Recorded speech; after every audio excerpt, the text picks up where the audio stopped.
Alrighty, ladies and gentlemen, welcome to another episode of Hashtag Anime Talk. This is episode 72. I'm joined by my co-host, as always, Mr. Christian SJE. My name is Lyndon Burton. Chrissa, it's been an interesting week for you. You've been blowing up the internet, bro. Bro, it's been a wild last week, bro. I've had the most hate in my DM, not my DMs, my mentions probably in a long time. But I love it, bro. It's all fun and for the love of anime. But you got a lot of love too, though. Yeah, at the same time, for sure. Shout out to everybody who showed the song love. I dropped a song called Fuck Gabby. Aaron ain't did nothing wrong. You know what I'm saying? One of the best songs I've heard in a while. That's why I had to open up with this one. And bro, I just freestyled that shit. It was like 20 minutes. Everybody was like, son, one of my favorite hate comments from that shit, people was like, oh man, imagine somebody took this much time out of their life to do this. I'm like, I saw that. Do you realize it the same day? You realize I dropped that shit the same day? So yo, that shit like the Aaron ain't do nothing wrong bar is like one of the best sung bars. Like it's some fucking. Yeah, I don't want to spoil too much, but I'm definitely doing a remix where I'm like cutting out a lot of the Gabby, fuck Gabby shit, going more of the Aaron ain't did nothing wrong theme, and I'm trying to have a big feature on that bitch, but. Hell yeah, we'll put the OG version at the end of this. But we got a lot to discuss. The anime community was up in thralls about Attack on Titan. We kind of gave our thoughts like super early on it. Oh, I can't wait to talk about that. We're gonna talk more about it again. Some good shit these past couple weeks. We're gonna talk about it again more so, and even more so in depth, because we are reviewing the episode that happened crazy this week. Got to talk Promised Neverland. You know I'm upset. Like if you're upset about the Attack on Titan fan base, I am. I don't even know the words. Like, I am enraged, let down, disgusted, just dumbfounded at the sheer level of ignorance that the anime studio that made Promised Neverland is doing right now. They're just ignorant. That's all I can say. We'll get more to that too in the review, because we've been trying to, review different things in the winter block because there's so much along with our regulars, Attack on Titan, Jujutsu Kaisen. Oh, we can also talk about Wonder Egg, at least the first episode, because I watched it. So we can talk about that. And then we got some other stuff, but let's get to the news, because we got a lot of news. No discussion this week because we got a lot of big stuff to talk about anyway. So with that being said, let's get into it. So I had to start it off with a story for you. I had to start it off right, get you happy, make you feel good. We got a Demon Slayer game coming out. We saw pictures. It's coming to PlayStation 5, Xbox One, Steam, Xbox X, S, whatever the new one is, PlayStation 4. No Nintendo Switch. That might make you upset, but this is what it says. The game will feature a story mode that allows fans to relive the story of the first, I guess, season of anime. It says first television anime, so I assume first season of anime. And then a battle mode that will let players play as a multitude of different characters. Chris, are you excited for this game by Ufotable? 1,000,000%. 1,000,000% as I actually am Senku too. Would say 1,000,000,000%. I'm interested to see what they do, because I think it's a different studio than Bandai. So that makes me like really excited. So I'm willing to see if they can do it right. The pictures that I saw released look pretty tight. Yeah, off the screenshots I was in. Like off the screenshots. I try to put the pictures in the edit for the YouTubers, but yeah, the pictures look pretty tight. I saw the pictures. Well, I saw like the first pictures like a long time ago, and they were like scans from like I want to say a magazine, because a magazine had like no. I'm talking about the official ones that Otaku guy was talking about on Twitter. I saw those. I saw like a bunch of batches of those. Like I saw like a few different sets. But I'm talking about like when I first saw it, my initial reaction to it was like, hell yeah, Demon Slayer game. And then it's just been so long since that initial, news. I'm like, man, we never get in the game. You feel me? But I feel like they want to capitalize off the Mugen Train movie. I kind of want to get the game before we get the movie in America, low key. Like I will play the game as soon as possible. If they do they might be waiting on the game. They might honestly be waiting on the game to do like the same week drop kind of thing. You feel me? Like one of them comes out on one day, one of them comes out on another day. They like take over the week.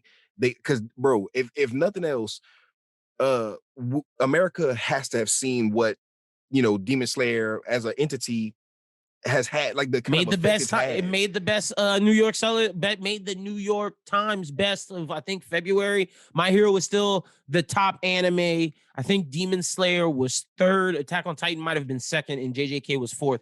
Or Attack on Titan and Demon Slayer switch, one of the two. But like that we have 3 new manga that made the New York Times bestseller, and you know how I feel about that. That's why I don't let anyone argue with me about My Hero, because it's the best in America. So that means those 3 have come up in the ranks of America. So I'm hyped for this game. And especially since we saw Demon Slayer like get a newfound popularity on Netflix with a lot of people who didn't see it when everybody else saw it.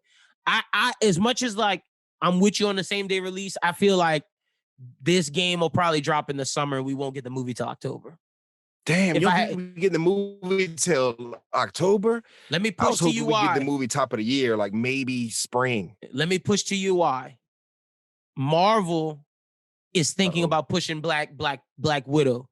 Warner Brothers is doing same day releases on HBO Max, so they're getting their movie seen. And Marvel is thinking about either pushing Black Widow back or making it pay-per-view. So I'm judging based upon the theaters. They push back Top Gun Maverick. They push back James Bond. I don't know if Funimation's willing to take that chance. Now, if they want to do a pay-per-view thing, that's possible, but I'm not seeing it till October, and I really feel like we get the game in summertime. I really want them to do the pay-per-view thing. I feel like it would be I'd pay depending on how much it was. it'd be easy. I feel like it'd be easy, but I feel like it's just not a big enough bag. That's why I feel like, you know what I'm saying? They saw what happened, like the impact it had on Japan. That's why I feel like they were gonna do it at the same time. They have like try to have that same effect to be like, boom, Demon Slayer this, Demon Slayer that, then try to unroll merch as well, like new figures, new shirts, like they do That like would the be Hype Man ideal. collab or some That's shit what like they that. would do. But America's I'm too trying to think, how screwed with could they- COVID.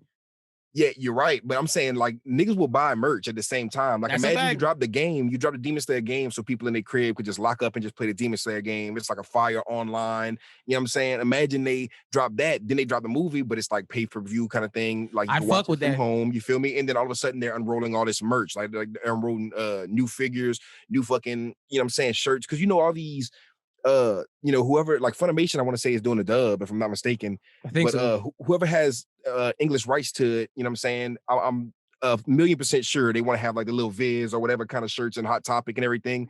And they might unroll new ones like movie, Mugen movie. Like that's a big bag that I'm not saying they're believe. missing out on, but I feel like they're anticipating that bag. Oh, that's coming. That bag is 1,000% coming. But I just feel they're waiting for theaters. Like I agree with everything you That's just what I'm said. saying. Like that's the one thing that's just fucking it up. Like Because and- Funimation doesn't have a streaming service that can fit the model that HBO Max and Disney Plus can do. Like Disney Plus, they have the technology in the finances of Disney to where they can kind of stop the illegal streaming by making you have a pretty strong paywall. Funimation, the moment that shit go over on there, that shit is getting leaked. But I do say one thing, you feel me? If they put that shit on Crunchyroll, it might. And Crunchyroll, I feel like that's the Crunchyroll. Didn't Funimation? They merged. Yep, they're a product Like it was a of big merger, like Sony. Yeah, Sony bought them. Crunchyroll. Yep. So I feel like if they do it a certain way, Crunchyroll will probably be the best way to do it. If not, like I don't think they would do it Funimation, but they might have like some shit on Funimation because I know they got the full season. I don't know if the dubs on. I know the dubs on Netflix, but I don't know if the dubs on Funimation. I want to say the sub is for sure, but they want that like theater that. money. They saw what happened in Japan. They want that theater money, bro. It's an Exactly. Oscar-nominated film. Like, I do not see Funimation not waiting. There's The no only way. benefit they've really had is that it really hadn't leaked. There's no Blu-ray rip, DVD rip, and I feel like Japan's not dropping that shit's still in theaters out there. So I feel like the they only way waiting. people are gonna see it is bootleg. That's a fact. And That's nobody's gonna watch it bootleg because they want to see that, that quality. And at the same time, they gotta drop it in theaters. But if they wait too long, I feel like they have an advantage right now because it hasn't leaked. But if it ever touches the internet, bro, what's gonna give people the reason not to pirate it? That's another thing. I just hope that shit really don't happen. I hope they cracking down on that shit like Spotify. They need Spotify to. streams. They need to, because anytime I upload a song on YouTube, that's for somebody else. My shit getting flagged. It's bad. But hey, they need to do that. But next up, we got a new Pacific Rim trailer for the anime coming to Netflix. What did you think of this 3D monstrosity? I didn't like the trailer. I'm gonna be playing. I didn't like the trailer at all. Like I didn't like the voice acting. I didn't like the I didn't like animation. It none seemed of it. intriguing. Like some of it, like when I saw the kaiju, whatever at the end, it was cool. Give me a But I'm kaiju not number 8 watching this anime, shit. bro. Take this shit And back. don't make to it the- CGI. For Yeah, sure. it's a fact. Make that shit 2D and make it fire. This shit was look Mm, asshole. I'm glad we're on the same page. I do not want no more CGI anime, bro. Have you seen what is that shit called? Oh my fucking god. I gotta look it up, bro. Talk about X-Arm.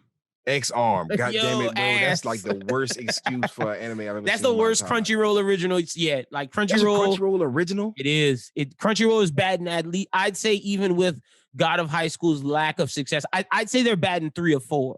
Like I'm gonna say the only real failure is X-Arm. I even say the Latino one that I wasn't really fucking with.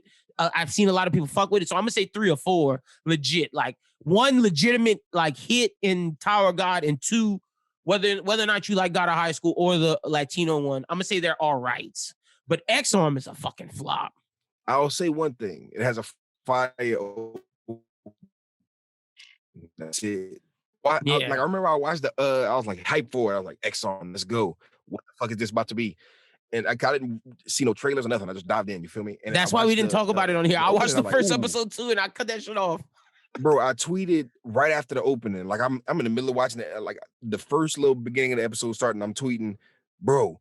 X-On might have best opening of 2021, and it was a flop. You feel me? 'Cause I watched the rest of the episode, and once I got to the end of the episode, I went back on Twitter and saw that. I was like, ew. I was like, that people probably seen that and was like, that's about that's about the only thing X-Arm has going for it, bro. Like the little fucking blend of CGI and fucking 2D animation, bro. it wasn't hitting right. If you're not giving us Doro Hidoro awkward level quality or Demon Slayer level quality, keep that shit in the studio, my fam. Like we're past that. Like I am past Netflix Asian, Netflix Gaunt's 3D. I don't give a fuck. That shit is horrible. I feel like they're just going for more of an American non-anime audience to pull in just the video gamers. That I agree with that. But I also hate the fact that mecha anime is the only like real form that's getting 3D versions. And I wish that mecha anime got 2Ds because I would be more into them if they did. Like I hate that new gen mechs are just 9 times out of 10 fucking 3D animated. I haven't watched a good mech in a hot minute. You gotta go watch the old ones like Gurren Lagann, Gundam, that shit. That's what I've been watching. Like a month ago or a month and a half ago, I was probably watching I want to say G Gundam. You know what I'm saying? The one with son with the red headband. And that shit was hard. That shit was it was different for Gundam, you feel me? But it was OG. I still haven't watched Blood Orphans. People on That's Twitter the one getting on my ass, bro. I haven't watched Blood Orphans. I watched that shit on Toonami Live. That shit was amazing. Man, you gonna make me go back and rewatch it. Nah, it was. Honestly, if I didn't have such a love for Wing, that would be first. But Wing's just so good. Gundam Wing, like Gundam Wing, Mobile Suit Gundam, the OGs. Like my Gundam Wing and then what is it? Endless Waltz, the movie, bro. Pressure every time, son. Classics. It's like literally also, iconic Seed. material. Low key, people. I know people don't really fuck with Seed, but Seed is hard. I fuck with Seed. That's another one that's like slept on. That's slept on. Yeah, but Iron Blooded Orphans. Prestige. The next thing we got is we got a new trailer for Mars Red, an anime dropping April 6th at 1:59 a.m. I believe our time, or maybe Pacific time, so that'll be like 3:59 a.m. Central time. Y'all do the math. I'm just letting y'all know when it's dropping. Mars Red takes place in 1923, and vampires have existed for quite a while, but now the number of vampires is increasing, and a mysterious artificial blood source called Askra has appeared. The Japanese government in turn creates Code Zero, a unit within the army tasked with taking down the vampiric forces. And what better way to track down vampires than by using vampires? Created by Lieutenant General Nakajima, this unit has historically been in the business of information war, but has been reassigned to solve the vampire crisis. It's up to Code Zero and the S-Class vampire Deferot to investigate this increase and put a stop to it before society crumbles. This sounds like a lot like Sirius the Jaeger, but more of a war aspect take to it. The trailer looked good. I'm gonna probably watch at least one episode of this. Yeah, I'm gonna peep it out. I'm probably gonna wait for this one to unfold. Like I'm probably gonna wait for the full season and like try to binge a few episodes of it because it looks like one of those slow burns. You know what I'm saying? It looks like one of those ones that's gonna be heavy on story. It's gonna have action, and the action is gonna be hard, but it's gonna be mostly, political. This kind of reminded me of Gundam, like how Gundam was super political, a lot of exposition. It was very I love that intricate. shit when done right. Yeah, and I do love that shit. And like when I watched the beginning of the trailer, I was like, okay, this is a little slow. But then when they started picking up the pace of the trailer and they started showing more scenes of more what was going on in the world or whatever, I was like, okay, I'm down. I'm here for this. And plus, I like vampire type shit. I really do. Like a lot of the, I feel like it's an underused. I don't want to say underused because there's a lot of vampire anime, but not a lot of new hype vampire anime. You feel me? I agree with that, and I think the ones that do it right do it really well, like Hellsing Classic. So, oh yeah, for you sure. already know. And I believe Black Butler has something to do with that, but I fuck with that as well. Even if he's not a vampire, he has some form of power. I don't want to say Blood Lad is like vampire, but it's like similar. It's like some shonen vampire type shit. I'm with you. So Black Clover, the anime, returns to Toonami on February 13th. It's doing the training arc leading up to the time skip, and I believe they're going to cover the time skip as well when it returns to Toonami on February 13th. However, the official website for Black Clover announced that the anime will end its 170th episode on March 30th. It's reported that the final episode will have an important announcement. In addition, AVEX official official YouTube channel will have a stream of the live special event on March 30th at 6 p.m. with the cast. I believe that's Pacific time. All anime announcements are usually LA time based. So about 8 o'clock here Central and 9 o'clock Eastern Standard. But look, cool for Toonami getting it back. They're about to get a big arc, which is going on right now in the anime, and I'm really enjoying the new arc. But this is too good of quality of a story to be getting the shitty animation that they do. So I'm glad they're taking a break. Take you a break and start making Black Clover seasonal like My Hero and get you better quality and have your anime be recognized the way it should be. There's no reason why Black Clover shouldn't be mentioned with My Hero, JJK, and all of the new ones. But the reason why the popularity is not there is not because of the story. It's because of the quality of the shitty animation. Damn. At least that's my opinion. I've seen some shitty screenshots. I know that, like from Black Clover, but at the same time, you know what I'm saying? I feel bad for the Black Clover fandom because I'm not I'm a big necessarily fan. a part of it. You know, I'm a manga guy when it comes like to Black Clover. I always plan on picking it back up, but I just wanted it to get more intricate. I'm not saying intricate, but I wanted to see more chapters unfold. You know what I'm saying? And right now, I feel like it would be a good time for me to catch up reading it. You feel me? It's but I was fucking off great. Anime at episode, I want to say 60 something. I dropped off. I'm only watching the new episodes because I really like this arc they're in, and I'm ready to see one of my new favorite characters introduced. But the manga is fucking great. Like top of Shonen Jump. Like what's going on is crazy right now. This like I stand with the Black Clover fan base. I'm not an anime Black Clover fan, but I'm 100% a manga Black Clover fan. And I guarantee that the important announcement is going to be that either we're getting a movie of this arc or that this arc, they're going to take like a year, let the manga build up, and then give us some grade A quality animation, which they should. If they do a movie, if they like drop the anime off, then they do a movie and then they bring back a new season and the new season was well worked on, that would be pretty cool. This arc is very cinematic. I will say that. At the same time, I know Black Clover, the manga is doing super good because all 2020, all I heard was Black Clover. And when the new chapters would drop, I would see the fans would go crazy with the new chapters. So for the, for Tabata to keep them, you know what I'm saying, to keep the fans heated every single week. And, you know what I'm saying, I didn't hear too much about the anime, but at the same time, the manga was busting. And I know for sure Shonen Jump gives niggas that axe. Like, if you're not doing good, like, nobody's immune to the axe, bro. Fucking Kishimoto got the axe recently, son. Like nobody, like, so I know Black Clover is doing good to have been sticking around as long as it's been. You know what I'm saying? Yeah, so I'm excited to see what they do moving forward. Hopefully, they fix that problem. But again, the manga is fucking phenomenal. The next thing we got is Funimation. Because they've acquired 4 million subscribers, they have announced that they're partnering with Idris Elba and Sabrina Elba, and they're working on a new anime called Dante. This is what it's described as an Afro-futuristic dark fantasy series that looks to stand out by telling a unique and wholly original idea. Crunchyroll general manager Joan Wag stated, for more than a decade through anime and anime-inspired originals, Crunchyroll has been leading the charge for the popularization of adult dramatic animation, and we are fast becoming the epicenter of the next generation of animation fans, as is evidenced by our incredible growth in registered users and subscribers. Gen Y and Z have experienced superhero fatigue and are hungry for new stories and ideas that our creators tell. The development deal with Sabrina and Idris Elba is another example of how we're working with the best in-class partners to bring a new audience and tell fresh and compelling stories through a medium that transcends genre and generations. They're excited to work with Idris Elba, and that's all we really got from the details. Crazy, they took a shot at superheroes. Like that was wild. But I do agree with her. We are itching for new tales. The thing that really throws me off with this, I'm digging the Afrocentric, futuristic, dark, but when you throw in fantasy, bro, I don't want no fairies, no dragons, no vampires, no witches, no demons, no none of that. Give us an Afrocentric sci-fi, Cowboy Bebop, Blade Runner, Trigun-esque series, and you got me sold. You got me sold right there. The moment you throw fantasy in it, it just throws me for a loop, and I don't like that. But I'm gonna give them a shot, and I do applaud Crunchyroll for going out and getting talent like a Idris Elba to make this content. Now, will it work? That's left to be seen, but I'm like what I'm hearing.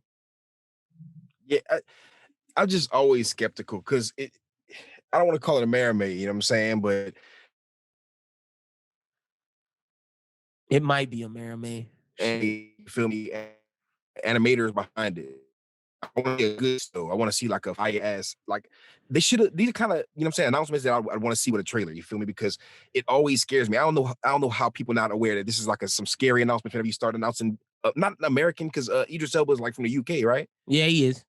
It's like it's English speaking for the most part, you know what I'm saying? And it's like I don't want to say most of them are misses, but recently they're not hitting as hard as the Japanese ones. You feel me? So I feel like the best ones that do hit as hard as the Japanese ones are people that rock with Japanese studios. Like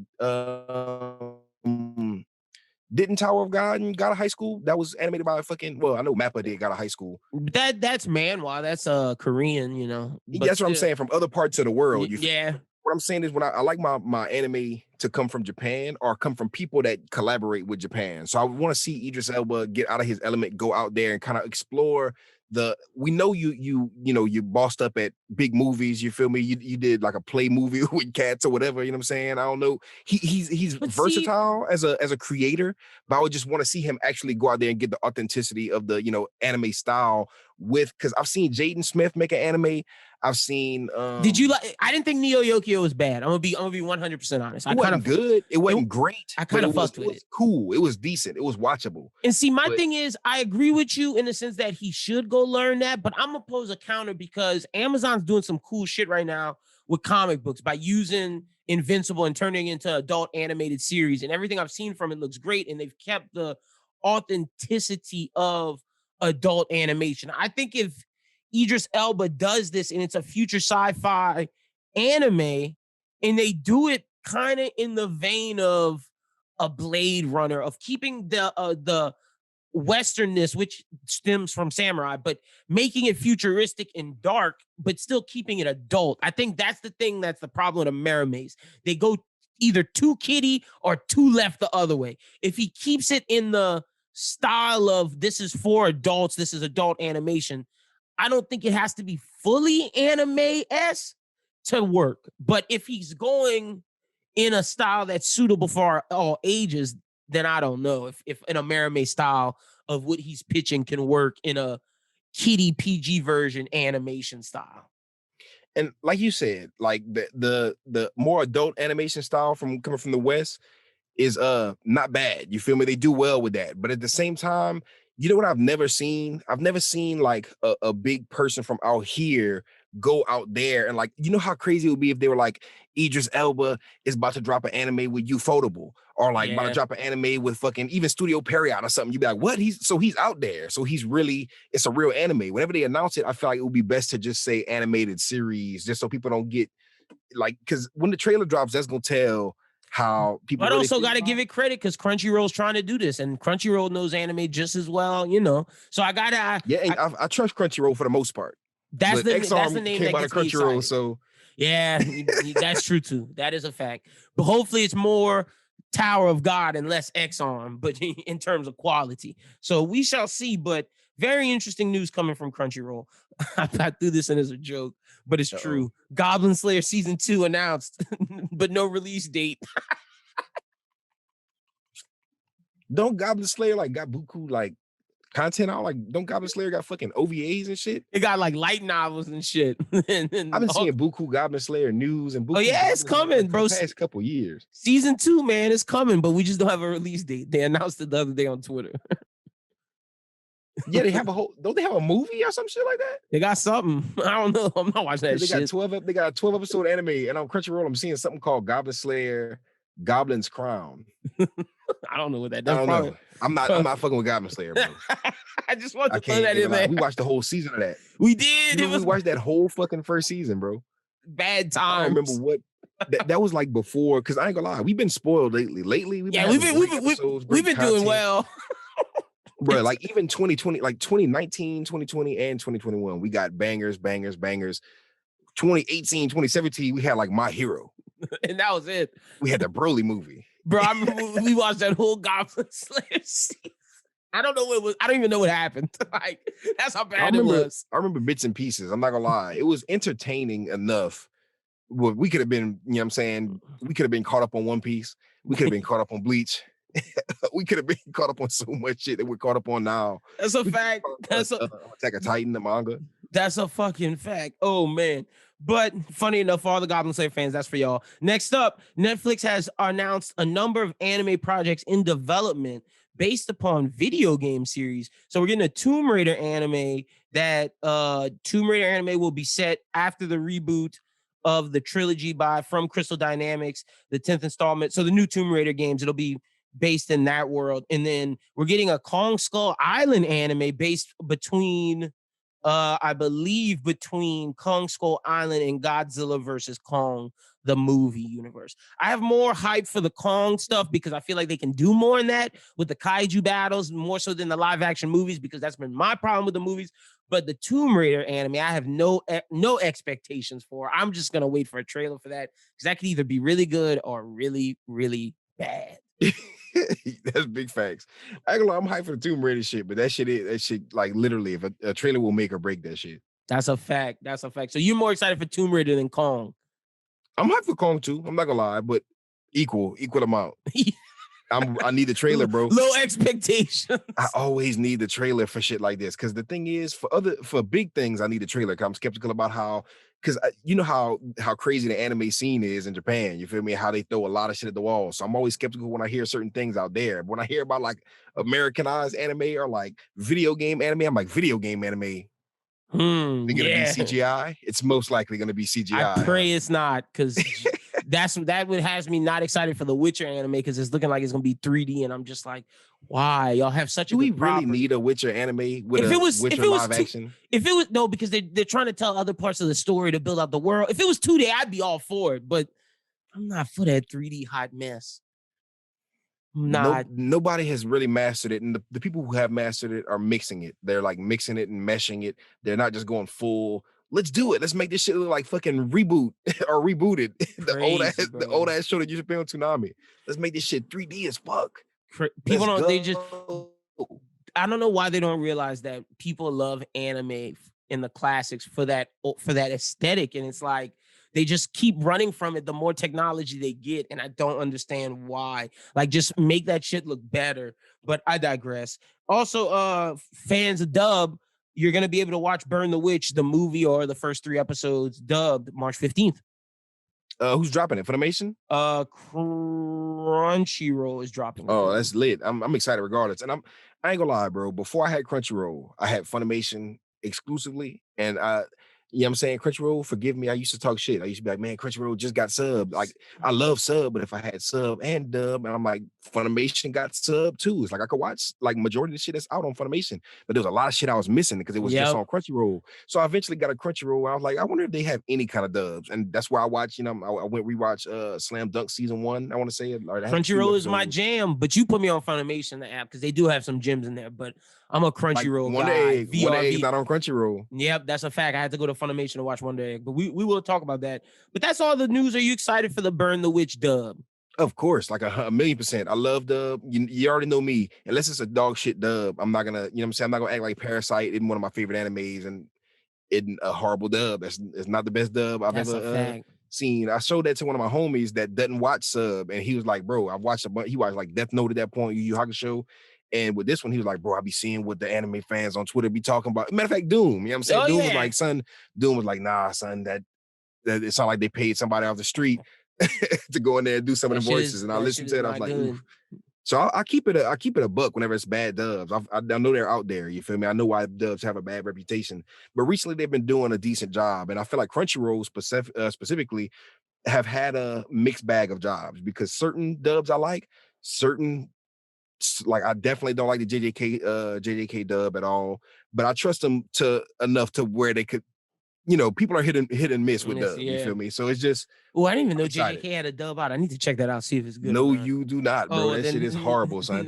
This nigga, Itadori, remember the episode? This is all I'm gonna say. And I'm not gonna spoil too much more, you know what I'm saying? But I know for sure episode, what was it, 6, where he was about to do that training shit, and he was like, oh shit, I'm be able to do a spirit gun and be able to do it like he was referencing other anime.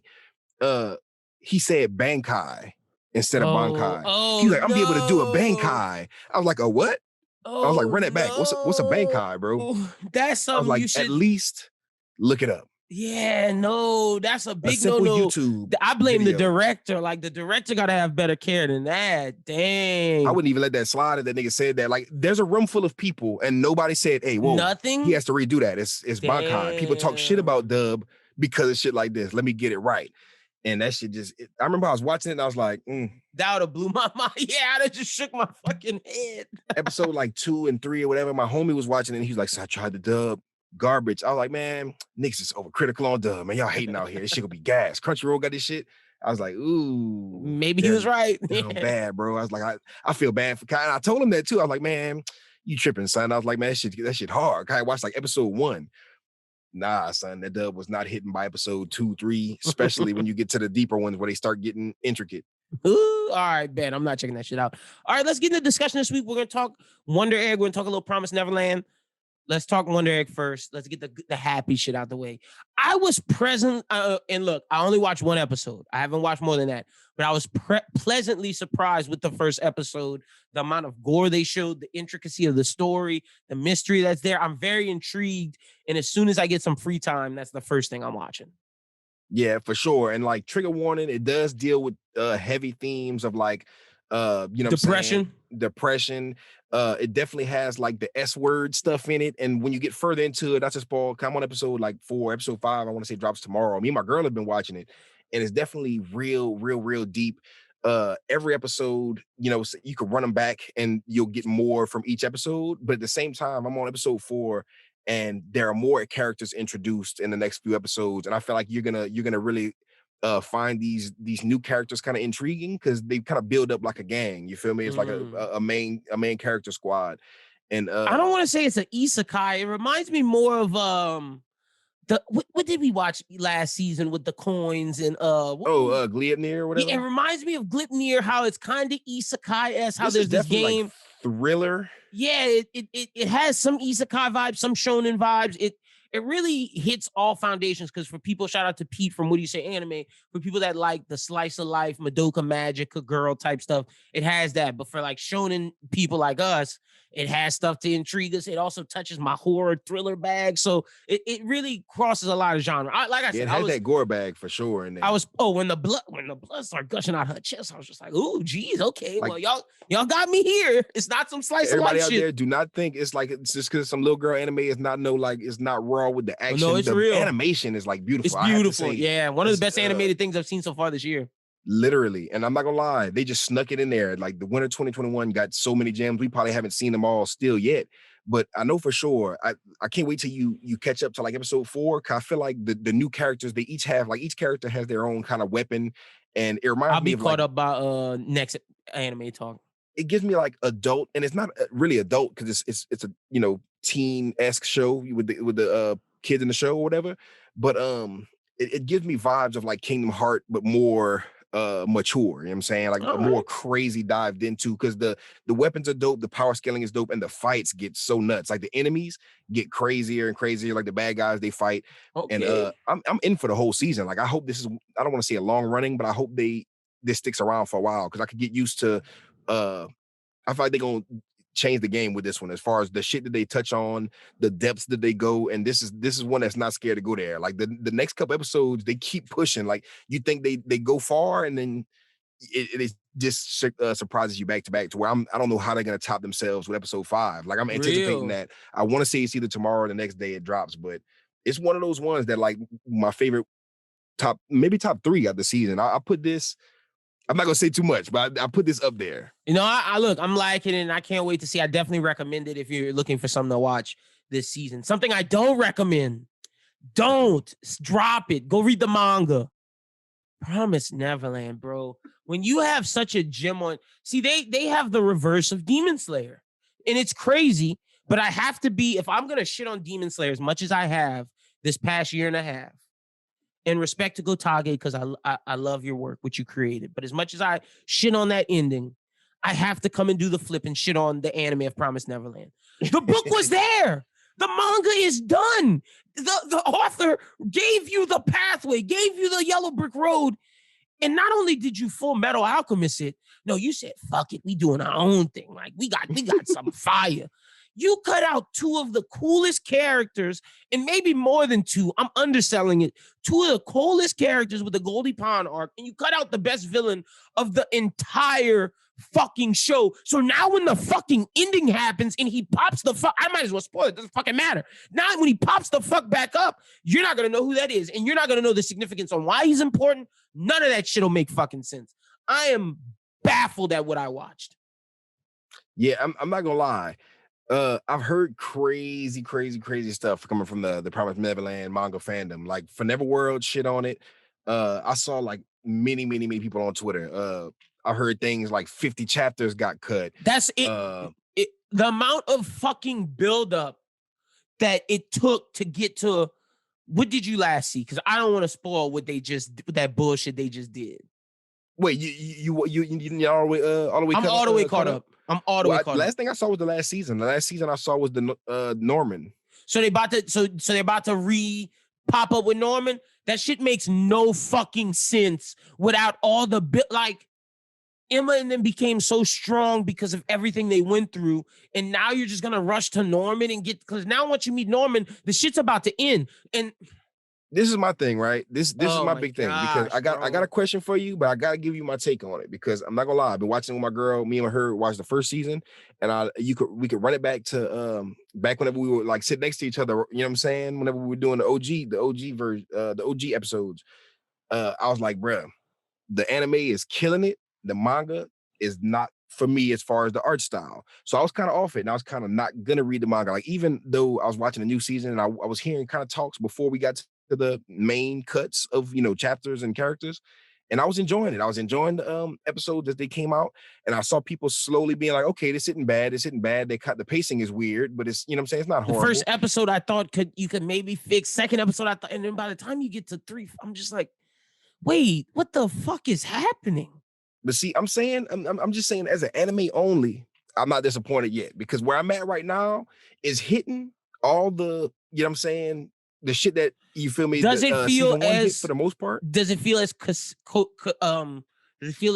concise? Does it feel as thorough? Does it feel as fleshed out as season 1 did? That is very accurate. It doesn't feel as like precise, for sure. Does it have you as hooked as season 1 did? Like where you're on the edge of your seat? For the most part, every single at the end of the episodes really is like they hook you at the end. The kind of the meat and bones of the episodes are kind of like, no, you know how you felt with season 1, how every portion of that beginning of all them episodes of season 1, you was on pins and needles. Yeah, you're right. I ain't gonna lie, whenever you would turn the fucking corners of the stairs, shit was crazy. Like, ooh, and like this one is just like, the first couple episodes were kind of like paced weird, whatever. Like whenever they met the other demons and then they left the other demons and shit like that. But everything after that, I was kind of enjoying for the most part. Like that was the only part I didn't really fuck with that much. I was like, it wasn't that bad, but when we started getting to the shit where they're in the base and then they have to leave the base, and when they were in the city, to me, when I'm looking at this shit when they're in the chapel or whatever and they're in the city, a lot of it doesn't really make a lot of because they don't really flesh it out a lot. You feel me? It happens really fast. Also, you miss Emma's entire training. My thing is like, those two demons are so much more important than the way that they portrayed them. Like there's so much. I just don't want to say anything. Like Muja is such a big role in this fucking story. In the way that they make Emma stronger for everything they're about to face, it makes sense. And if you miss that, then now Emma just looks like some Mary Sue that just got her powers randomly. But there was a process to get them there. They went through struggles. Those little kids, like, how do I believe these fucking 7-year-olds can do this? You believe it because of the shit that they put in and the fact that they took that out. Yeah, even right now, where we're at in the episodes, I don't think they're any stronger than they were whenever they were at the base or before the base. They're like and they're supposed to be significantly stronger. They do look a little bit older, but at the same time, Did you hear the announcement about what the next episode is gonna be? About how they meet Norman. Well, no. That was the last episode that just happened. This week's episode that drops Wednesday. They've been trying It's to a announce it since recap, huh? before. Exactly. They've been trying to announce it since before the last episode, but it's gonna be recap. If they try to stuff 2 arcs into a recap episode, that's gonna be very weird. Cause I'm looking at it like, okay, A season recap 1 of wasn't that long ago. what? But I'm saying, you know what I'm saying? Season 1 wasn't that long ago, and we just had season 2. We're in the middle of it. Why would you give us a recap episode like if you're gonna give us shit we've already seen? So I feel like they're gonna try to stuff some manga shit into this recap episode, but I don't think it's gonna. It's fucking stupid. I don't like recap episodes in general, but what I'm saying is I was enjoying Promised Neverland until I heard we're about to have a recap episode right now. Because I'm like, what could you possibly recap? We watched season 1 not too long ago. We're only like 5 episodes deep.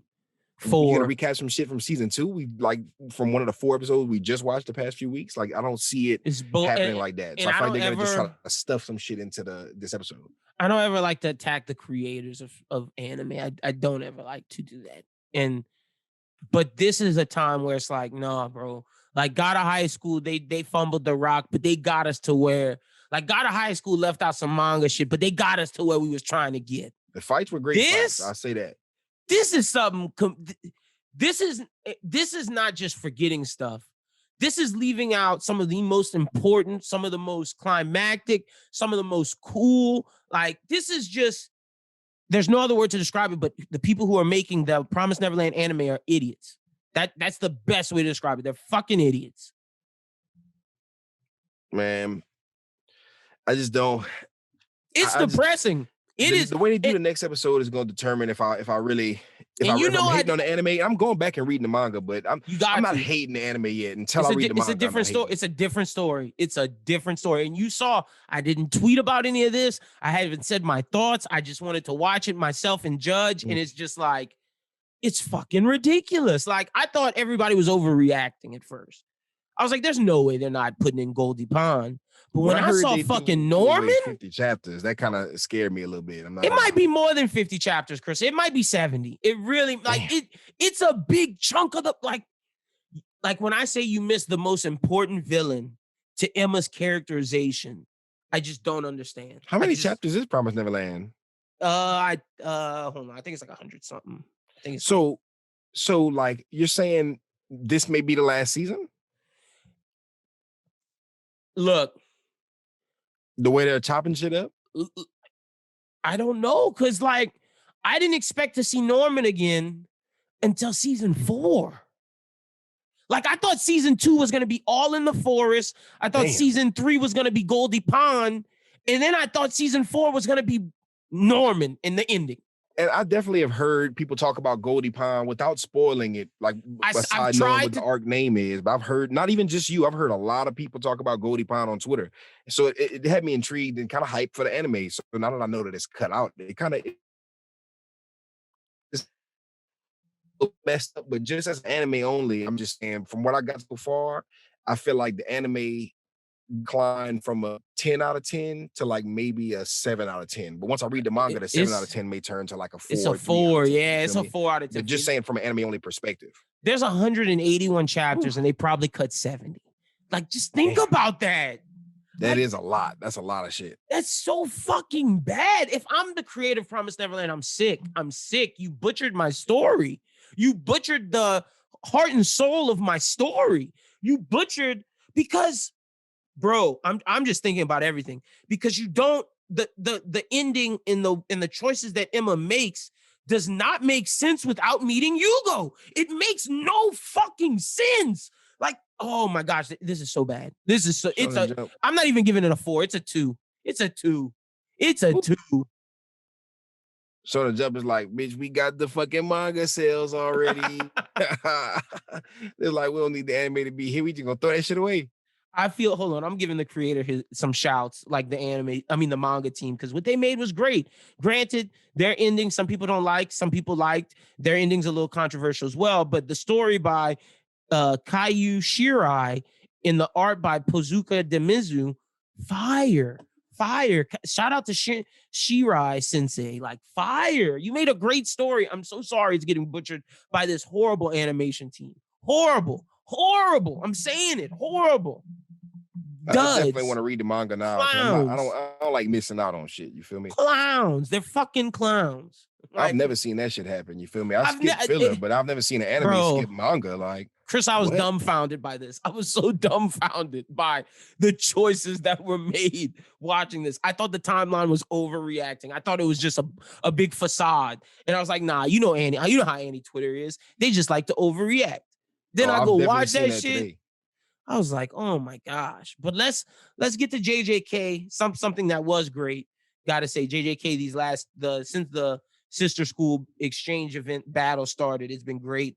Let's start off with episode 16, the Kyoto sister exchange event battle part 2. This is basically the panda fight, but Toto points out that Itadori's divergent fist is a technique that won't work against special grades. When Itadori gently accepts his advice, Toto decides to face him and guide him with his full might. Meanwhile, Kujisaki picks a fight with Kyoto's Nishimiya, and from the sidelines, Mekamaru fires an attack at Panda, sparking the start of their battles, while Nobara against Nishimiya and Panda against Mekamaru. But this is not really the Nobara fight. The Nobara one's really more so in the next episode of Hell yeah, it episode is. 17. But what'd you think about Panda going gorilla mode? What'd you think about Panda being like a cursed corpse, being like he's like a creator of the principle, a creation of the principle with 3 different like cursed souls in it? Like he has the panda form, his sister form, and the gorilla form. I thought Mekamaru was cool, seeing another cursed form of like he's basically the puppet of the controller. He's basically like he's kind of Konkuro from Naruto, but just like a more longer version. Or actually, he's more like Pain, if we're really being honest. Mekamaru is really like Pain because his person's so far away. What'd you think of that battle? Because I thought it was dope. I definitely enjoyed it. You feel me? But at the same time, I had nothing but mild curiosity for Panda since he was first introduced. I was like, okay, so I seen him in the opening. I'm like, okay, I don't really know too much about him, but he seems like he's gonna be a cool, fun character. And when I first saw Mekamaru, I was like, ooh, he's gonna be badass. This is gonna be crazy. So to see Panda really like pull up and show out in a fight against Mekamaru, and Mekamaru has some gangsta ass techniques too. Yeah, he did. That's what made it such a great fight, because I'm sitting there like, okay, so they're gonna try to make him look like a bitch. And I'm like, they made him exactly, because I don't want to call him a villain, but they made him exactly how he was supposed to be for like a good opponent. You know what I'm Yeah, saying? I For agree. Panda. It I will showcased Panda's powers very well too. I will say I might have liked the next episode's fights a little more than this one, but I definitely think they portrayed Panda very well. They explained the intricacies of the jujitsu world even more. I think this expanded the world for things we'll see in the future, and I just think this is very important going forward of knowing how all these jujitsu powers work. So I thought it was good to see Panda in the interpretation of his powers, and like you said, Mekamaru was dope.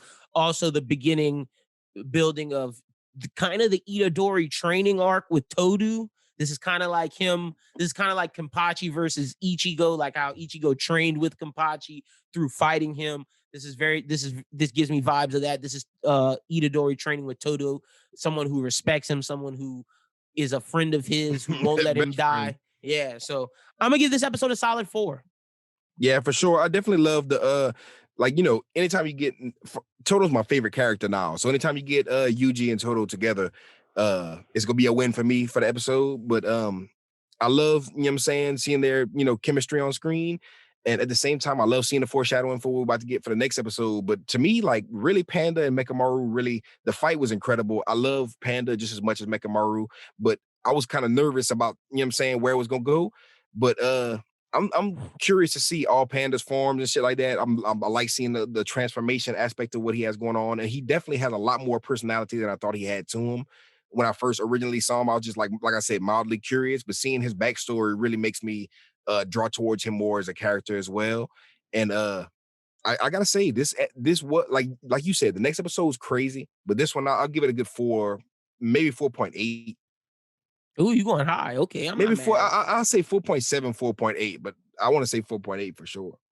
The next one, that's where I'm going high with it. Episode 17, this is part 3 of the Kyoto Sister School Exchange. The exchange events group battle continues. Maki and Miwa faced off, but Miwa can't hide her surprise at the overwhelming strength that Maki displays despite her grade ranking. At the same time, Nobara pursues Nishimiya as she flies around her broom. Nishimiya talks about Mai's hardships and what it's like to live as a female jujutsu sorcerer, but Nobara cuts her off and counterattacks. Then Mai reveals herself and down goes Nobara. But Maki ends up taking on Mai and whooping her fucking ass. And then we see a very important member of the Zenin clan, Old Man Zenin. He will be very important coming in future episodes down the line. Thought it was dope seeing him. Thought it was dope seeing the structure of the Zenin clan. Thought it was dope seeing Maki being not really someone who can see cursed spirits, have like a weaker cursed power, but have natural physical gifts, see her battle and rise up the ranking. And then you find out all the meddling that the Zenin clan was doing was because her grandfather wanted to push her so she could become the head of the clan, kind of fuck with all that. And just the battle between Maki and Mai was great. And Nobara was going to beat Nishimiya's ass if Mai didn't step in. Nobara's a badass. Love Nobara. Love everything she stands for. She was like, I don't give a fuck about being pretty or none of this. I'm trying to be strong and I'm going to still look good at the end of it. Fuck Facts. you. That She's was like, some I gangster really do what shit. I want. That was like Sakura could never. Yeah, Sakura definitely could never, for sure. Like Kugisaki Nobara is one of my favorite female characters in Same. main casts of any anime. Same. She just showed out this episode, and I really enjoyed her opponent too, to a certain extent. You feel me? With the little witch broomstick and everything. It was definitely cool to see how she took her down. You feel me? And it was also dope to see how she used her nail, like the little nail powers and shit. Like she's a goat on that battlefield. You feel me? Like she's just as dope with the paws as anybody else in her squad. You feel me? I really love that about her character. Same. But I agree. like you said, I really love the shit with the, I don't give a fuck about being girly or give a fuck about this. She's like, I'm gonna do what the fuck I want to do regardless. If I feel like doing this, I'm gonna do it. I could pull off looking good, but at the same time, I can also pull off beating your ass or whatever else I want to do, because I'm not dictated by my gender. I'm dictated by who I choose to want to be. be. Yeah, facts. And I really love that. That's so deep of a, you know what I'm saying? It's something that you don't get a lot. You feel me? From and I think a lot that of characters in general. I think that message carried over to Maki. I like seeing I like that both Fire Force's Maki and this Maki are both battling the institutions that males put on them and is battling them very well. Facts. And Maki's really dope. I didn't have super high expectations for her at the beginning. I was curious, like I said, mild curiosity, but her mild curiosity, turned into something that passed up the mild curiosity I had for Panda. Same. Like, I'm really loving how they flesh these characters out. They're really giving them the amount of attention they deserve. Giving them life. Yep. I'm giving this episode a solid 4.8. This one's high for me. Yeah, I'll give this one a 4.9. I want to give it a 5, but it's not quite a 5. Yeah, but, same. I'm with you. It's really dope though, because I will say one thing about episode what is it, 18? This one's 17, yeah. This episode, I will say something about it. The animation was for beautiful. Every second of it, like every single second, like from the beginning when there was just introduction, from the scenery to the flashback you have of Kugisaki Nobara talking to Yuji Tadori and shit like that, like before, like not that long, like, feel me? Everything about it was like it felt like a movie. It felt like they were really pulling out the animation budget for this one for some reason, even more so than the last episode, which is crazy to me. So I really liked the thematic cinematicness of the episode itself, and the fight with Maki and Mai, the way Maki just grabbed that fucking bullet. I was like, dope. Badass. I was like, badass. Yeah, that's a fact. I was like, damn, hope she's not down. And she just took that out there. I was like, that shit's ill. But all right, let's jump to Attack on Titan, where shit is wild in the streets. We got to start off with the infamous episode 67, Assassin's Bullet. With no Titans left to threaten their escape, the scouts retreat to the airship, determined to make them pay for trampling on their home. Gabby chases after gun in hand. And spoiler warning, if you have not seen this yet, this is not even episode 68. This is the one before, the most recent one. Down goes Sasha, R.I.P. Sasha, Potato Gang, or don't bang. We knew it was gonna happen, man. We knew it was gonna happen. It was foreshadowed whenever she took out that homie right in front of Gabby's face, and Gabby was like, and she was just looking down with that cold stare, like, "Yep, bitch dead. And she just walked away. And she like, I'll spare you because you're a little girl. That was where Sasha fucked up by letting Gabby slide. By like she should have whacked Gabby right there. She's looking down. She's like, all right, I hit everybody I need to hit. It's like, bro, you too hungry, bro. You should have ate a Snickers. You're not acting like yourself. You know what I'm saying? Also, another part of this is that the scouts weren't 100% on board with Aaron's plan. They had a different plan. That's another not part all of of this. them. Yeah, not some of them was for it, some of them weren't. So that's another part of this. But the main part is Sasha's death and Gabby sneaking on the airship and them escaping. There's a lot of shit about that. How did you feel about all of this? First of all, it broke my heart because why you had to get Sasha? You know what I'm saying? First of all, I understand what, like I said, they foreshadowed it and I was scared of it, but at the same time, why? Just what's the purpose? You feel me? And to make you feel like you do right now, because Sasha's one of the more pure characters in Attack on Titan. She's a lot of people's comfort character. You know what I'm saying? People love Sasha, and she's definitely comic relief. Some of the only comic relief you get in this series, and she's definitely just a pure-hearted individual, which was her detriment. Because she didn't kill Gabby. She should have whacked Gabby on the street, bro. They're too worried about kids and shit like that. And that's why I feel, and this is a big thing, because I made the Fuck Gabby song and I stood on it, and it was like more people than I thought would hit me up about it. And they challenged the whole Aaron versus Gabby thing. Actually, I'm gonna be doing some shit with Peter where I argue with somebody down about the legitimacy of what Aaron did versus what Gabby did. What Gabby did was, and I just watched the episode again before we did this episode, just so I'm clear, I'm not tripping on anything. But what she did was reckless, stupid, and it didn't make any sense. A lot of things Aaron did were reckless, you know what I'm saying? But at the same time, what she did was so pointless. Like, you killed Sasha, which it means something to me.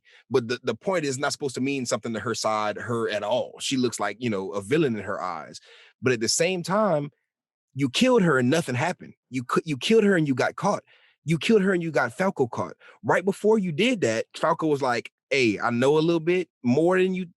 I've heard, I heard the Aaron Yeager nigga. I heard him talk to Reiner, and it seemed like it's a little deeper than you think. You feel me? He's not just coming out here wrecking shop on our shit. It seems like we sent a hit out on him and this is revenge. And it seemed authentic, the conversation I saw. I blame Falco for not going super into detail with that in the streets with her real quick, because I know it's in the heat of the moment, but I'd have been like, nah, son, we got to sit back, like at least fall back right now and then see what we're going to do in the future. We could get them. It's just, what can we do right now? You just saw them take out Zeke, because she was telling Falco that. She was like, I just took out Zeke. They just took out Zeke. You feel me? We can't just go out like this.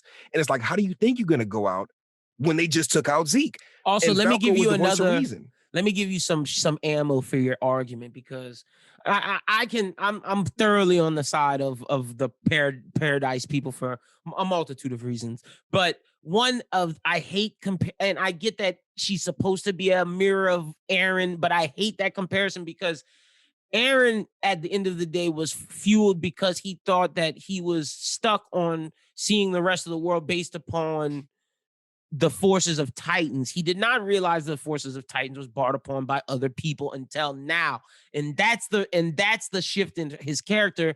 But Gabby sees her surroundings, sees the Elliotans, and thinks that by helping these people who have put them in a ghetto and put them in this slave-like capacity, by going kill the other people who are like you, that will make these people like you. Gabby's a little more ignorant in her beliefs than Aaron was, in the sense of, if I kill all Titans, I can save the world. Yes, that's an outlandish belief, but to me, that's more feasible and believable than the idea of, I'm going to help my slave master kill other slaves, essentially.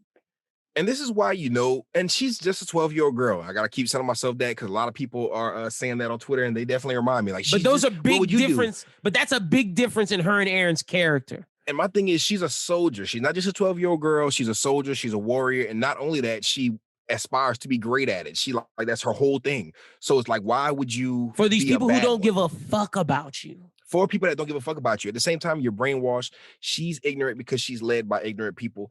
But the whole Tiber speech, analyzing his speech more, he kind of dropped a lot of gems that maybe a 12-year-old soldier wouldn't understand. But at the same time, it's definitely a lot of food for thought for anybody in the crowd. There were points, because I was just reading the manga. There was points in time where the crowd was like, hey, so hold up, what the fuck? They just basically dressed this shit up. Why the fuck we trusting these niggas now like this? And it was like, there's some shit. If we just learning this now, there were already people questioning it. And from the beginning of the season, you kind of saw Falco question it a little bit. And then right there, before he attached himself to her, like the simp he is, because I ain't gonna lie, son, I love Falco. That's why on Twitter a few days ago, I dropped a clip from the last episode. I'm like, remember I said this, bro. I was on some fuck Gabby shit already, but I wasn't on no fuck Falco shit. I was on some Falco's cool. You feel me? He didn't do nothing wrong yet. But where he fucked up was telling Gabby that shit. And when she said, did you see it? All right, then. I didn't see it either. Let's go. He should have seconded down on it and been like, no, bro, you don't understand what's going on.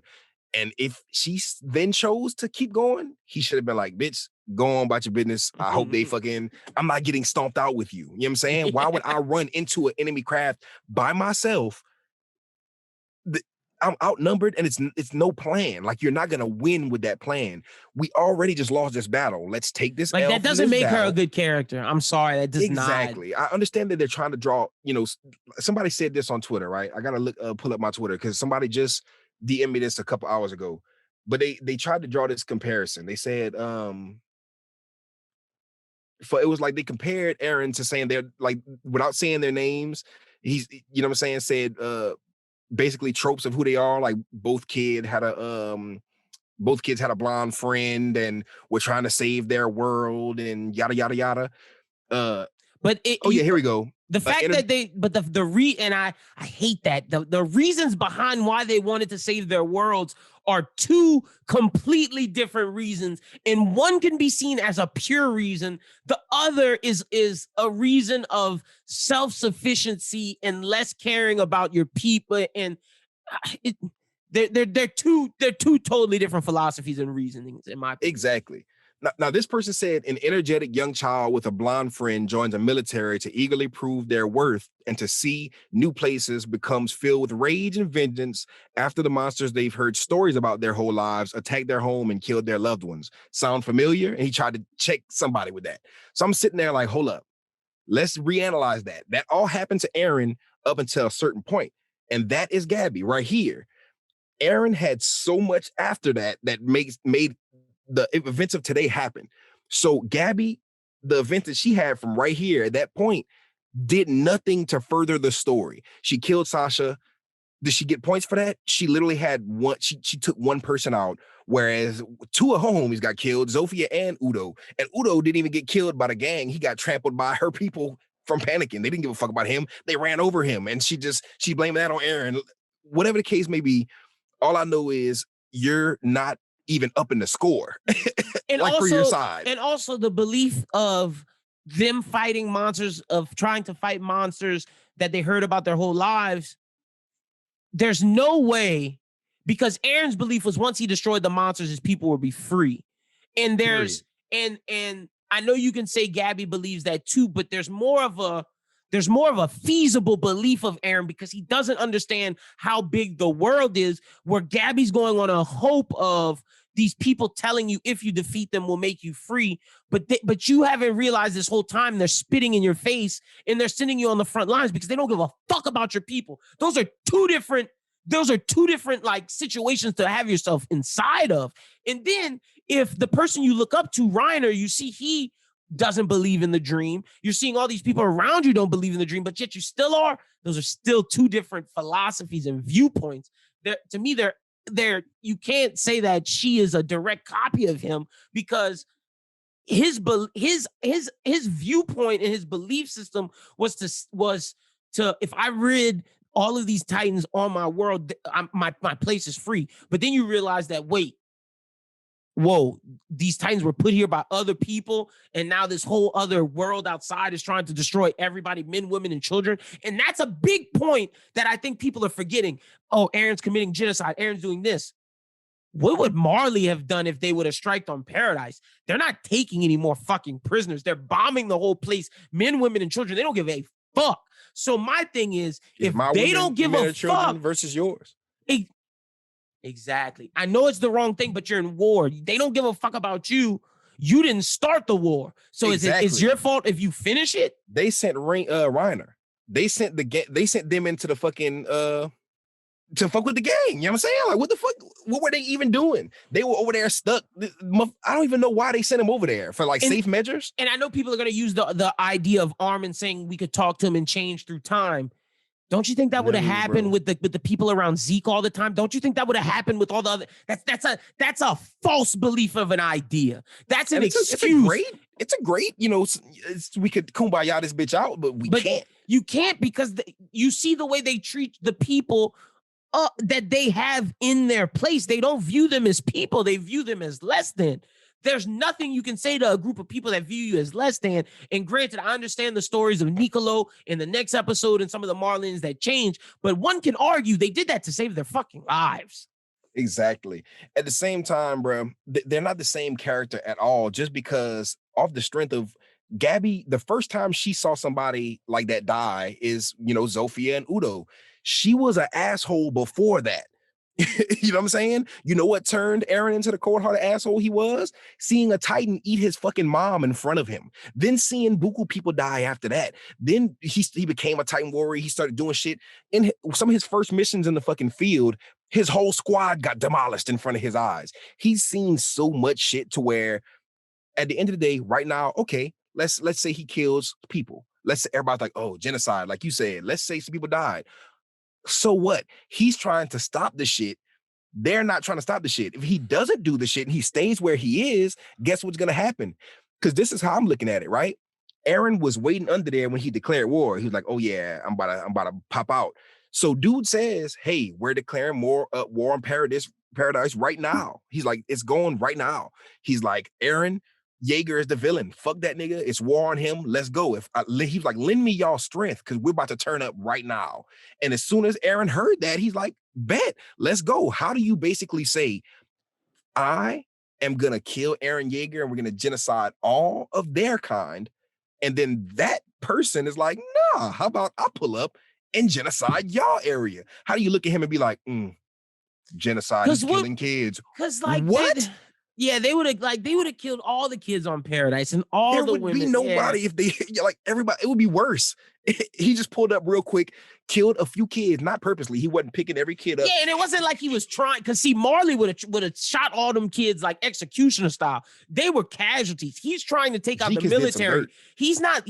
And that's another big difference that I don't think people are talking about. He's not seeking out children and killing them. He's seeking out these Titans in the military to kill them. Now, if they're in the way, casualties. Yeah, that's the thing. People die in war. Eren Jaeger did not declare war. Tiber stood up on stage in front of everybody before Eren Jaeger attacked and said, hey, it's war. So I'm everybody not saying, who died after that, because whenever people died on Eren's side, nobody declared war. He didn't know what the fuck was going on. He was like, nigga, why is my mom dying? Why are my friends dying? Why are Titans everywhere? Everybody in Marley knew what was going on. You feel me? So they can't be mad whenever they just declare war and you lose the first battle of the war immediately after declaring war. You can't scream genocide now. That's a fact. And I'm not sitting here saying Eren Jaeger's a hero. No, he's an Avenger. He's a different, and not an Avenger in the sense of Marvel. No, an Avenger in the sense of the true definition, like how Sasuke was an Avenger. He is in that gray area of he's not wrong, but he's not right. But he's an anti-hero to me. Yeah, you can't fully 100% say he's wrong, just like you can't fully 100% say he's right. The circumstances that he were given is based upon the circumstances he were given, and he's just dealing with it to the best of his abilities. Now, are there other people who may deal with it differently? Sure, but this is those are two philosophies that would go head to head, and depending on which philosophy you choose, you could lose your whole island. Like this is the situation. The stakes are this. The stakes are not, oh, we go home and everybody's okay. No, the stakes are if we choose wrong and don't kill the right people, not just Historian, not just us, not just the army, everybody on that fucking island is dead. Facts. First of all, I love how you said, you feel me, he didn't pull up and just kill a bunch of kids on purpose. Some kids died. It is what it is. He didn't seek them out. He just really popped out, and like Zofia died from a rock falling on her. Sorry. He only sought out 3 people. Reiner, Falco was just there, and like that wasn't something he wanted. Reiner, the Warhammer person in like the Tybers, I'll say Warhammer / Tiber and Zeke. Oh, wait. That was the ones he sought for. Everybody else guess was what? casualties. As soon as he got Warhammer Titan, he tried to kill Warhammer Titan, eat Warhammer Titan, couldn't do it, use fucking Jaw Titan to do it. And as soon as he did that, he ate, you know what I'm saying, Warhammer Titan. And then guess what? Somebody else was next. But if it wouldn't have got complicated, you know what I'm saying? But at the same time, he got one, he dipped. They didn't kill. It wasn't genocide. If it was genocide, that was a weak attempt at genocide because not everybody died. Only a few people died. Because that's so true. It's the stupidest thing ever. They killed a couple kids. Okay. You know how many kids died on, you know what I'm saying, on Paradise? You know what I'm saying? So many kids died and nobody cares. Like, we're doing that to save the world. Why did Eren Yeager accidentally kill a few kids in order to get Warhammer Titan right after he didn't declare war, mind you? Imagine he stayed in Paradise. Imagine he stayed just like a fucking. They would have died. They already said, and we learned that in the next episode. They would have got bombed. They would have got destroyed. And that's the thing. And don't get us misconstrued. We're not saying Eren's a hero. I know you're used to your typical shonen where the hero saves the day and everybody lives. This is not that. This is a viewpoint on war, and this is a viewpoint on societies with powers dealing with other people and the atrocities that are committed on both sides. Look at it this way. I'm gonna just put it like this. The Germans took the Jews captive and had the Holocaust. What did the world respond with? They bombed them and destroyed the fuck out of them. What's the difference? Do you call the Americans genociders? Do you call the UK, France, and everybody who was fighting back to help the Jewish community who was getting slaughtered and onslaught? Because that's what the Marleyans did to Paradise. I know you may say, "Oh yeah, they have houses and whatnot." They're getting tortured, and not to the extent of the Holocaust. And I'm not correlating the two, but I'm just saying. That's what they're, you know what I'm saying? That's what the allegory is. Like, that's 1000% what the allegory is. America and all the allies, they saved those people. But at the same time, think about all the war casualties that were committed in that. How many children died? But are we calling America and all these allies people that commit genocide against the Nazis who actually committed genocide? I don't think we are.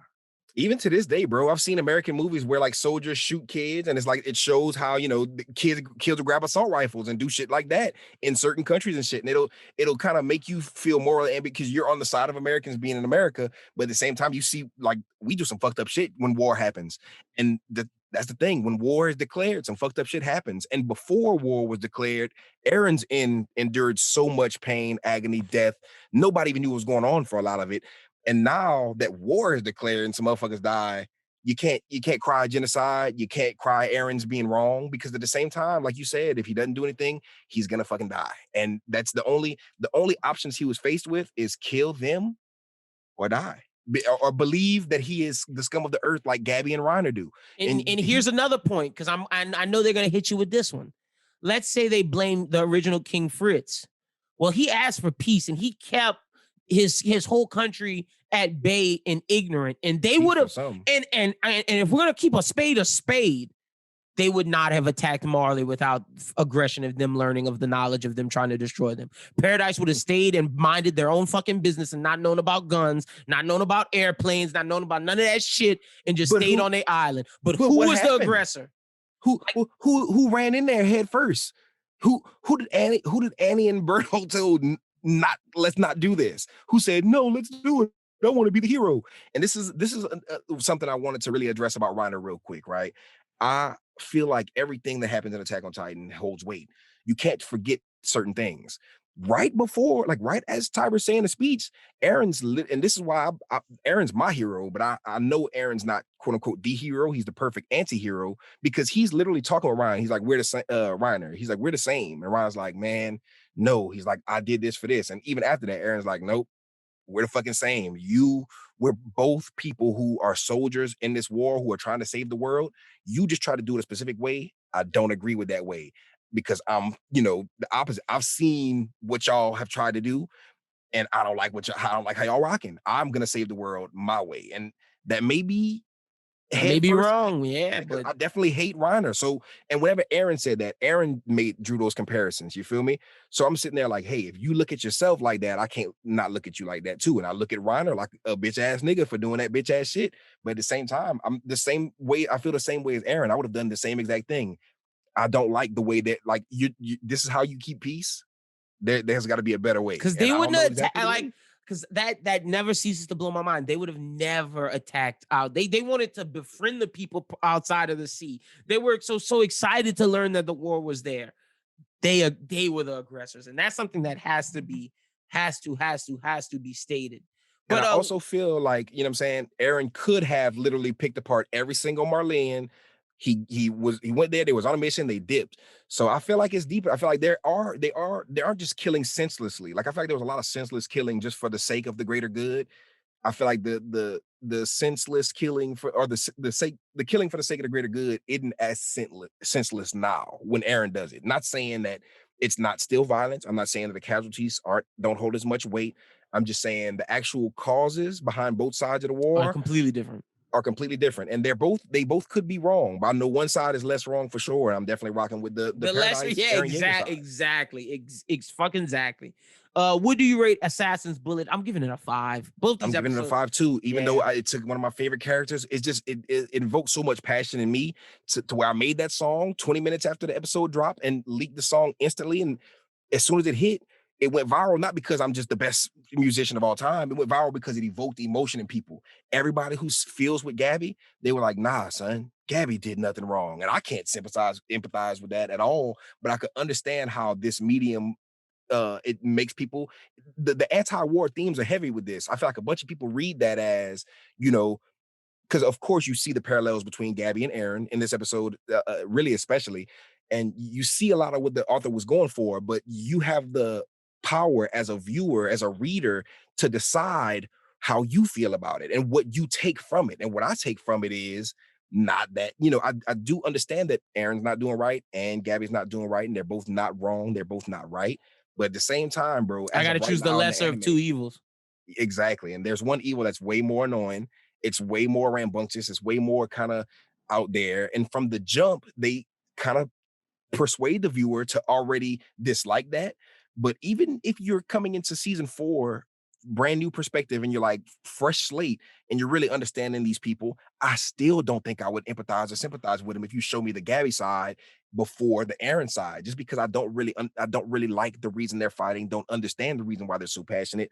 I do understand the slave mentality and the how you're brainwashed. It's not really her fault she was brainwashed to think the way she thinks, but if Gabby is brainwashed, isn't Falco brainwashed? And Falco was this close. He was thinking for himself. She just refused to let him convert That's a her. great point. That's a If great she point. would have Falco literally definitely just started. listened to what he Falco said, was thinking before himself before he even talked with Reiner and met. And he was like, I don't want you to deal with this because you don't see the heartache that's with it. Like, and that's a again to my point on you cannot say they're the same because their philosophies are different and you can't use brainwashing as an excuse because there's a person that's right next to her that saw through the facade and that I'm saw that his literally people were suffering. I'm literally a human being that is subjected to being brainwashed. I can be there are literal humans on earth here that are like flat earthers, that are like conspiracy theorists. And the thing is, people are susceptible to believing anything that is fed to them by a major, entity. And you have to be that person to swiftly decide what you believe and what you don't believe. You know what I'm saying? And as a person who is persuaded every day to be a part of things that I'm not 100%, you know what I'm saying, agreeing with, as in a society that conditions me to think a certain way. Like, I'm not even saying brainwashed. In order to survive in the society, you have to be conditioned to a certain amount. You can't 100% be yourself at work in public. You have to low key condition yourself to fit in. I'm just saying, in a world where you're supposed to be brainwashed, it's still not that hard to think for yourself And and how break the can't you cycle. see that every time there's people going to the front line, it's your people. It's not the Marlians.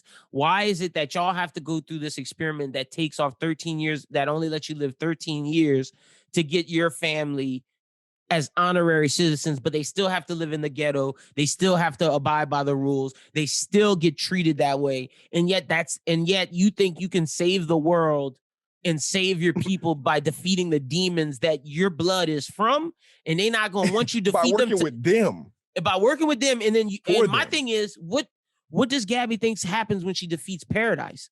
Don't you think they're going to kill y'all too? Because now they don't have to deal with no other Titans, or use y'all only as prisoners to defeat other people of the world and use that power against other people and subjugate other races. Like, let's not act like Marley's pure all the way around, because we found a black character in the next one and Marley subjugated them with the Titan power. So, and they would go work with the other side because the enemy of my enemy is my friend. So honestly, maybe Paradise isn't doing too much bad shit.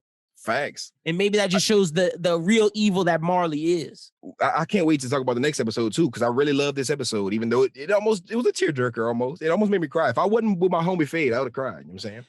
Episode 68, we got brave volunteers as Paradise deals with the aftermath of the raid on Liberio. Armin looks back in the past, meeting the volunteer soldiers who shaped their world. We learn the 3 years and with Yelena and how her and the black dude like teach them about Marley and how they get to the point to where they can do this invasion. And this is the episode that tries to show you that talking works. But again, you have to see that, yes, talking worked with Yelena and the black dude because they hate Marley. They have no reason. But the Marleyans, Levi even said, majority of them are in fucking prison. Like they're not, and the ones that are doing it to save their fucking lives. So does talking really work? And that was the purpose of this episode, to make you question, well, could they have talked? You can't. I remember maybe to other races. I agree. Now this is something that I don't know because I didn't catch up to the manga, but depending on how the other races felt, if it was possible to just destroy Marley and communicate with them, then that would be maybe something that you could look to. But also the other part of the world hates you based upon how Marley has used you. So they feel that you're just weapons. So they might want to destroy you as well. So it's hard when you look at the other races of the world, non-Marlians.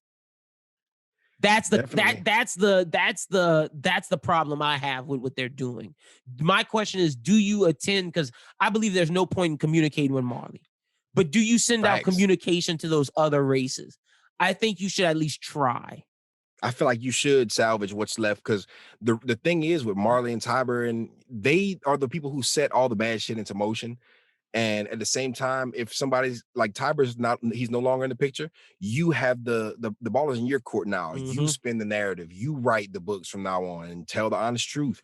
And that's the best thing for the world to move on from here. I feel like the things that are going on are so deeply fucked up that it's going to take a lot of reform and a lot of shit to happen in the world for it to be normal. Like Paradise is still, you know what I'm saying?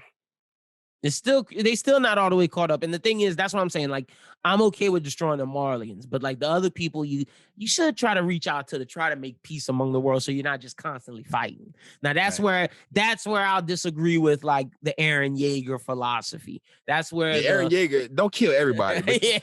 You could like, from what I've seen, bro, when he pulled up, he wasn't genocidal. He wasn't sitting there like, where the kids at? Bye. Where the moms at? Bye. He was like, where's War Titan? Where's Beast Titan? Where's Jaw Titan? And they dipped. It was a concise mission. He didn't care if he killed anybody. He probably felt pleasure from killing people. I'm not gonna say he's perfect. I'm not gonna, you know what I'm saying? I'm not gonna say he wasn't on some, but at the same time, I remember last episode, we were talking about the whole attack. Last episode we did for Anime Talk, we were talking about the attack on Marley. And I was very firm on the fact that Mikasa, you are way too emotional right now. She's over here like, look what you've done, Eren, yada, yada, yada. And Eren was straight face. It's like, bro, we're at war. Floch, you know what I'm saying? Floch, I don't know how to say his name. I think it's Floch. Floch. Whatever his name is. He said some shit, and I was reading the manga. He was very firm about it. He was like, he had blew some shit up as soon as they touched down. And fucking son was like, nah, hey, whoa, what are you doing, bro? He's like, nigga, I'm blowing some shit up. He's like, why? He's like, bro, these are our enemies. He's like, those people don't give a fuck about us. You think these people fuck with us over here? Like, do you think if they see us, we can have tea with them, shake their hands? He's like, nigga, I'm blowing shit up. Why not? Fuck these niggas. You feel me? These niggas are the reason why we've endured so much suffering. And dude was like, bro, stop, son, you're doing too much. And niggas like, whatever, bro, you could be a bitch if you want. You know what I'm saying? Eren said, let's go. And I'm going what Eren talking about. You feel me? But everybody else was kind of like reserved. You know what I'm saying? Luke is such an interesting character going forward. And I didn't like him at first. He kind of, not saying didn't like him, but he kind of just, I was like, this dude. He had some BPE. He had some big pussy energy going. He's a Chad, bro. He's like such a Chad. You feel me? But he just followed the flow. He's low key. Like whenever I read the manga, it made me it made me like him a little bit more. Not saying like him, but it made me be like, he's not lying. He's a bitch ass nigga. He shouldn't have did that shit. Like whatever he was doing the most. He was like, fuck them kids. Like he was on some like, bitch, them kids gotta go. Aaron was just like, nigga, you talk about them kids, fuck them kids. I'm on some other shit. This nigga was like, yeah, let's get the kids, the moms. Don't give a fuck about none of y'all. So to a certain extent, you know what I'm saying? I don't fuck with him as a character, but at the same time, he was right. These motherfuckers are the aggressors. You are in enemy territory right now. You can't be tra-la-la-la-la, bitch. It's nigga, like Mikasa was like, let's keep the casualties minimum. And I definitely feel that, but what do you can't mean control that? Yeah. minimum? Like, if you're trying to keep the casualties minimal at war, the thing is, in American movies, they depict soldiers as these heroes, and then they try to pick it apart and be like, they are faced with crap. I remember they had that like American Sniper movie that came out a while back, and literally it showed the sniper killing kids, and it was a very political movie. It had people hot, but at the same time, bro, if you are at war and there are kids out there, you let them slide, which they did let some kids slide. A couple kids died by accident, but you let Gabby slide, and guess what happened? You lost a soldier. In the grand scheme of things, Sasha wasn't the most incredible soldier. She wasn't the most like it's not like they took out Levi or anything, but at the same time, negligence got one of your own taken out. You feel me? That's more casualties on your end. You feel me? And at the same time, it's y'all or them. And that's how you got to keep it in mind, or you will lose people on your side. You feel me? So I don't blame them for going a little bit nuts. You feel me? I like how this episode did show that people can change, but it will take time. It'll take certain circumstances. Like I believe Niccolo was the only one that really did change because he did fall in love with Sasha, and he started to really realize that the Paradise people were decent people. But I don't believe everyone felt that way. And it's just a commentary on racism and whatnot. How do you change the minds of people who are embedded in hatred? You can change the minds of some, but you really can't change the minds of all of them. That's what I took from this as well. Great episode. It also showed how ignorance can lead to, just because you don't know something doesn't mean you'll hate something, aka the Paradise people, the black guy. They were just like, oh, you have different skin, and they were cool with it. And like that, it just shows that there are different caliber of people from the Marleyans. Like everything that I'm seeing from Paradise is like, bro, they're not bad people. Like you can't be mad at their take. They're just dealing with the circumstances that they were given. Shout out to all the dumb people that I talk to that try to make Sasha seem like a racist for saying, "Hey, why is your skin different than ours?" Among her first time meeting a black person, like they don't know anything about the world. They just think. But you gotta realize this. Before they heard about Over the Sea and the Marleyans, they thought they're the only people on Earth. Period. Like they thought Titans. Yes, they thought they were the last survivors of the world, and it was just Titans, and they had to destroy them to save their world. Like, let's not forget that fucking That's a premise. childlike question. Like if you shelter your child and you introduce your child to an Asian kid or just a kid that's different than your typical white kid or a black kid raised in an all black household. Like imagine people growing up in an all black, never seen a white person before. The first time you seen a white person, like, why are these people lighter than me? That's a question, a childlike question, that a curious, innocent question. And I just don't like how people on Twitter, certain people tried to, I don't know if some of it was jokes, I'm sure, but a lot of people were trying to be like, see, y'all want to, it's RIP to a racist. I'm like, son, this is not a white person in America who is who has been a part of a racist society, who has been a part of, you know what I'm saying? She was genuinely curious, like exactly. Genuinely. I don't like the fact that they didn't give the black dude as many lines as I would have wanted them to give him. But at the same time, he's not a bad character. No, not at all. I like him and Yelena a lot. Character design. Yeah, and I agree with that. But I'm a big fan of Yelena. Like she coming in like, I'm with Eren Yeager. Fuck these Marleyan niggas. They doing bad shit. And even that's more proof to what we're saying. Like the fact that she wasn't viewed as a Eldian. She wasn't viewed as someone from Paradise. She was in the army. She was on good ranking. And she still said, fuck them niggas because they doing genocidal shit. They're the genociders.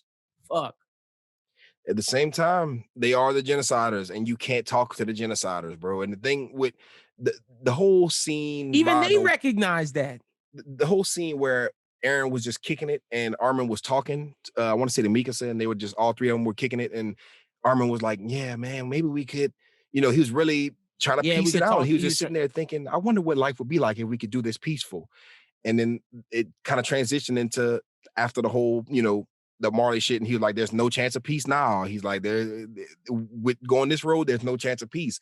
And I'm like, "There was no chance for peace, Armin. There was no chance for peace from the jump. You want to believe that, but at the same time, if there was a chance for peace, where was it? There was Why has peace. no one been the sense of reason, And again, back voice to of my reason?" argument, there was a chance of peace when King Fritz made the decision to make these people ignorant and take them back and make them believe this, and y'all could have left them alone. Or if they would have talked to y'all, they wouldn't have attacked y'all to jump with. Y'all were the people that sent people over to destroy them and make sure they get rid of. Y'all were again the aggressors. Like there could have been peace, but they chose for them not to have peace. It wasn't Armin and Parrot and the Eldians' choice. It was the choice of the Marlians to bestow this Facts. chaos and destruction upon them. But I'm rating episode 68 5, another 5. This one might be 4.9, I'll 4.8. give it a 4.9. Yeah, I'll yeah. give it a I'm not 4.9. gonna give it a Not 5. anything less. Nothing Yeah, less is less than a 4.9. It could be a 5 if I go back and rewatch it. Because like I said, I did they miss a had some couple great things stuff in exposition it. wise. But it definitely had a lot of gems. I'm definitely gonna have to watch this one a couple times. I'm probably gonna read it soon because I got, you know what I'm saying?